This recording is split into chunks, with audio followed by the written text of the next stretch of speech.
সাংবাদিকসকল, ইতিমধ্যে আপোনালোকে গম পাইছে যে আমাৰ যোৱাৰ কালিৰ পৰা আমাৰ গুৱাহাটীৰ চচলত ছাত্ৰ মুক্তি সংগ্ৰাম সমিতি, আমি কেন্দ্ৰীয় সমিতিয়ে আমাৰ অসমৰ ৰাজহুৱা বিদ্যালয়, মহাবিদ্যালয়, বিশ্ববিদ্যালয়ৰ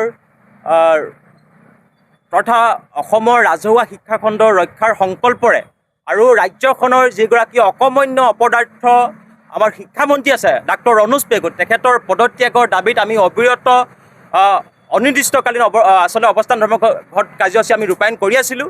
কিন্তু আকস্মিকভাৱে আমাৰ উজনিৰ অসমত বানপানীয়ে যিধৰণে ভয়াৱহ ৰূপ লৈছে, কাল ৰূপ লৈছে, ইতিমধ্যে বহুকেইখন জিলাত সাংঘাতিক ধৰণে বানে বিধ্বস্ত কৰি পেলাইছে, যাৰ ফলত এতিয়া আমাৰ উজনি অসমৰ আমাৰ তিয়কৰ দৰে আমাৰ ৰাষ্ট্ৰীয় ঘাইপথত থকা আচলতে অঞ্চলসমূহতো তিয়কৰ এতিয়া ডিভাইডাৰত আমাৰ সেই অঞ্চলৰ মানুহে এতিয়া শিবিৰ পাতি থাকিবলগীয়া হৈছে।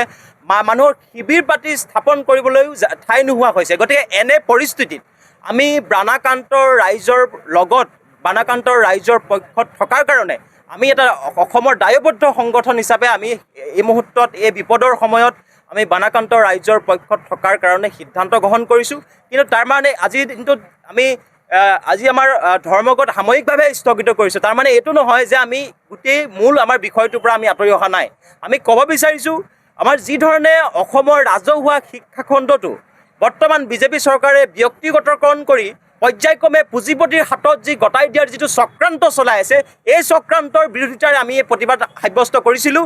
আৰু যিগৰাকী অকমন্য আৰু অপদাৰ্থ যিগৰাকী আমাৰ শিক্ষামন্ত্ৰী আছে ৰণোজ পেগু, তেখেতৰ নেতৃত্বত বিগত বিজেপি চৰকাৰৰ দিনত অসমত আমাৰ চৰকাৰী আৰু চৰকাৰী সাহায্যপ্ৰাপ্ত বিদ্যালয় 12,021খন বন্ধ কৰি দিয়া হৈছে।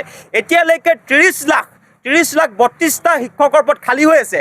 এই প্ৰশ্নবিলাক আমি ৰাইজৰ মাজলৈ, জনগণৰ মাজলৈ, ছাত্ৰ ছাত্ৰীৰ কণ্ঠ হিচাপে আমি আগবঢ়াই লৈ যাব বিচাৰিছিলোঁ। কিন্তু যিহেতু সাময়িকভাৱে গোটেই অসমৰ পৰিস্থিতিটো এই মুহূৰ্তত অতি জটিল, গতিকে এনে পৰিস্থিতিত আমি আন্দোলনটো এই মুহূৰ্তত চলাই নিবৰ কাৰণে আমি মানসিকভাৱে যিহেতু প্ৰস্তুত নহয়। আপোনালোকে জানে যে আমাৰ উজনি অসমৰ ছাত্ৰ মুক্তি সংগ্ৰাম সমিতি কোনো এখন জিলা সমিতি আহিব পৰা নাই। এতিয়া ৰেলৱে বিভাগে জাননী জাৰি কৰিছে, তেওঁলোকে 12খনকৈ অধিক ৰেল ইতিমধ্যে তেওঁলোকে বাতিল কৰিছে, য'ত আমাৰ ৰেল লাইনৰ ওপৰে পানী গৈ আছে। গতিকে এনে পৰিস্থিতি আমাৰ বহু সংগ্ৰামী সতীৰ্থসকল আহিব পৰা নাই।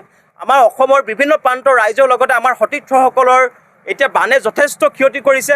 গতিকে এনে পৰিস্থিতিত আমি আমাৰ সতীৰ্থসকলৰ পক্ষত আমাৰ বানাক্ৰান্ত ৰাইজৰ লগত আমি দুৰ্গত ৰাইজৰ কাষত থিয় হৈ তেখেতসকলক কিদৰে সহায় কৰিব পাৰোঁ। কাৰণ এই মুহূৰ্তত আমি জানিব পাৰিছোঁ, আমি বহুযোগে ফোনযোগে খবৰ লৈছোঁ ইয়াৰ পৰা যে আমাৰ বহু ছাত্ৰ ছাত্ৰীৰ এতিয়া যিসমূহ আমাৰ চাৰ্টিফিকেট আছে এইবিলাক পানীৰ তলত, বহু আমাৰ পঢ়া শুনা কৰা ছাত্ৰ ছাত্ৰীৰ এতিয়া কিতাপ পত্ৰ এতিয়া পানীৰ তলত। গতিকে এইসকল ছাত্ৰ ছাত্ৰীসকলক আমি কিদৰে প্ৰশাসনৰ সৈতে যোগাযোগ কৰি সেইসকল ছাত্ৰ ছাত্ৰীক পুনৰ শিক্ষা অধ্যয়নৰ ক্ষেত্ৰত আমি কিদৰে সহায় কৰিব পাৰোঁ, এইখিনি চিন্তা চৰ্চা কৰি আমি ছাত্ৰ মুক্তি সংগ্ৰাম সমিতিয়ে আমি বানাক্ৰান্ত ৰাইজৰ পক্ষত, দুৰ্গত ৰাইজৰ পক্ষত আৰু বানাক্ৰান্ত ৰাইজৰ অঞ্চলৰ যিসকল আমাৰ ছাত্ৰ ছাত্ৰী আছে সেইসকলৰ পক্ষত থাকি আমাৰ এই আন্দোলন সাময়িকভাৱে স্থগিত কৰাৰ ঘোষণা কৰিছোঁ।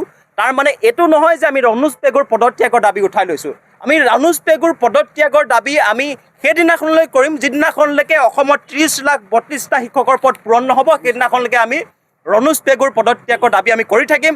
যিদিনাখনলৈকে আমাৰ গাঁৱৰ মানুহে হুঁচৰি গায়, ভঁৰালৰ ধান এমোন বিক্ৰী কৰি, বাৰীৰ তামোল এপোন বিক্ৰী কৰি আমাৰ গাঁৱৰ মানুহে হুঁচৰি গাই যিসমূহ আমাৰ বিদ্যালয় স্থাপন কৰিছিল, সেই বিদ্যালয়বিলাক বিজেপি চৰকাৰে যিধৰণে পুঁজিপতি হাতত গতাই দিবৰ কাৰণে চক্ৰান্ত কৰি সেইসমূহ বিদ্যালয় বন্ধ কৰি দিলে, আজি 12,021খন বিদ্যালয় বন্ধ কৰি দিলে।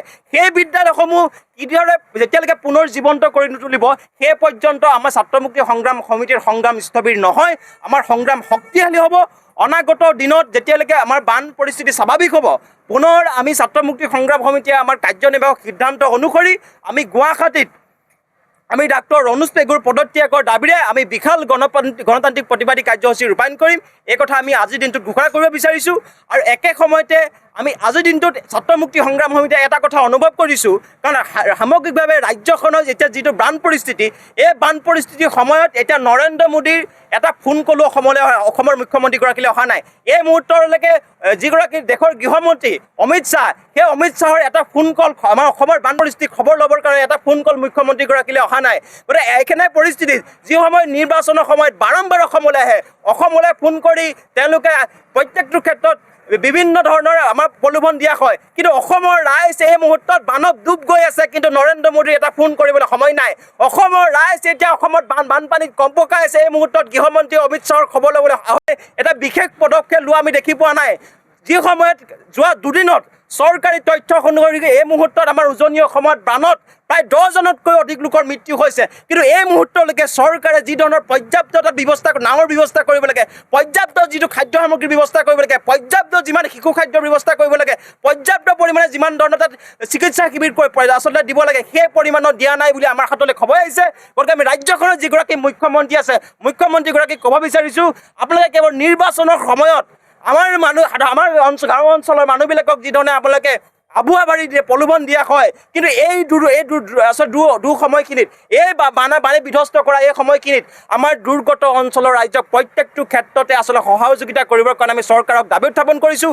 আৰু আপোনালোকে জানে যে আমাৰ এতিয়া উজনি অসমৰ গাঁও অঞ্চল এতিয়া ভৰপূৰ খেতিৰ সময়, আমাৰ মানুহে এতিয়া ধান খেতি কৰি আছিল, আমাৰ মানুহে এতিয়া কঠীয়া তুলি থকাৰ সময়। গতিকে এনে পৰিস্থিতিত আমাৰ এতিয়া যদি এসপ্তাহ ধৰি যদি আমাৰ খেতি পথাৰবিলাক পানীত ডুব গৈ থাকে, আমাৰ কঠীয়াবিলাক নষ্ট হৈ যাব, আমাৰ ধাননি পথাৰবিলাক শেষ হৈ যাব, আমাৰ বছৰটোলৈকে যিবিলাক আমাৰ মূল জীৱিকাৰ যিটো স্থল আছিল খেতি, এই খেতি নোহোৱাৰ কাৰণে বানে বিধ্বস্ত কৰাৰ কাৰণে আমাৰ গোটেই বছৰটো আমাৰ জীৱিকা শেষ হৈ যাব।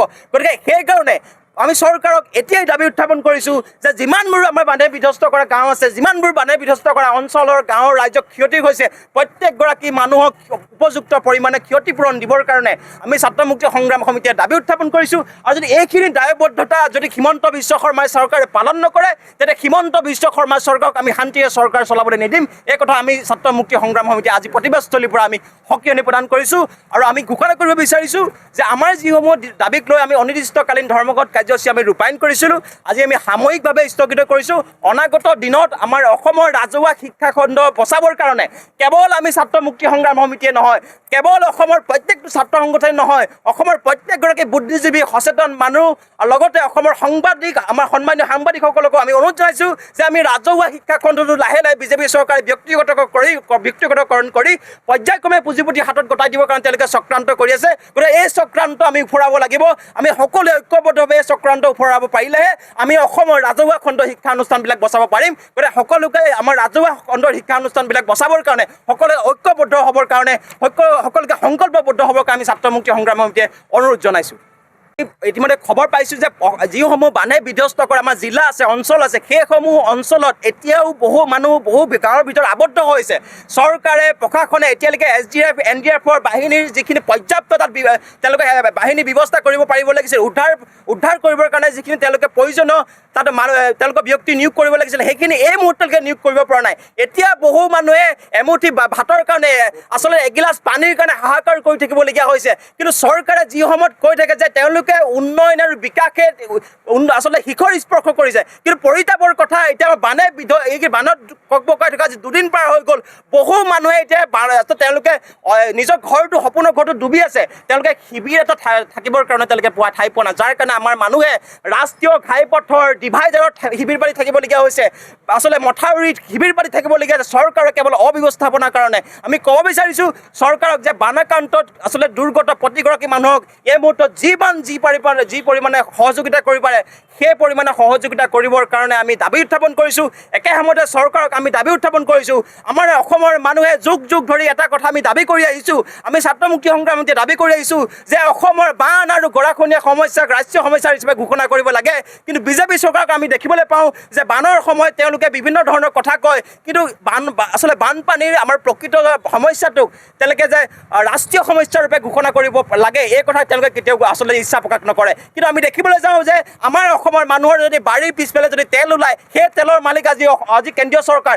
আমাৰ মানুহৰ পাহাৰত যদি কয়লা ওলায়, সেই মালিক কিন্তু কেন্দ্ৰীয় চৰকাৰ, সেই মানুহ কিন্তু দিল্লী। গতিকে অসমৰ কিন্তু আমাৰ সমস্যা হ'লে কিন্তু সেই কেন্দ্ৰীয় চৰকাৰ তথা দিল্লীয়ে কিন্তু তেওঁলোকে নিজৰ সমস্যা বুলি ল'ব নিবিচাৰে। যিটো আমি অসমৰ মানুহে আমি দেখিবলৈ পাওঁ যে অসমৰ মানুহক এই ধৰণে ৰাষ্ট্ৰযন্ত্ৰই দিল্লী ব্যৱস্থাই ধৰা কেন্দ্ৰীয় চৰকাৰে আমাক অন্যায় কৰি আহিছে, যিটো অন্যায় অসমৰ মানুহে কেতিয়াও দীৰ্ঘকালীনভাৱে আমি এই অন্যায় আমি সহ্য কৰি নাথাকোঁ। অসমৰ মানুহে বুজি উঠিছোঁ যে কেন্দ্ৰীয় চৰকাৰে আমাক মাহীৰ দৃষ্টিৰে চাই আহিছে, যাৰ কাৰণে অসমৰ সমস্যা তেওঁলোকে সমস্যা বুলি নাভাবে, কিন্তু সম্পদবিলাক কিন্তু কেন্দ্ৰীয় চৰকাৰ নিজৰ সম্পদ বুলি তেওঁলোকে আঁকোৱালি ল'ব বিচাৰে, কিন্তু সমস্যাবিলাক তেওঁলোকে আঁকোৱালি নলৈ অসমৰ মানুহৰ মাজত তেওঁলোকে মেলি দিব বিচাৰে, যিটো অসমৰ মানুহে আমি কেতিয়াও এইটো মানি নলওঁ। গতিকে আমি ক'ব বিচাৰিছোঁ অসমৰ বান আৰু গৰাখহনীয়া সমস্যাক শীঘ্ৰেই ৰাষ্ট্ৰীয় সমস্যা ৰূপে ঘোষণা কৰিবৰ কাৰণে আমি ছাত্ৰ মুক্তি সংগ্ৰাম দাবী উত্থাপন কৰিছোঁ।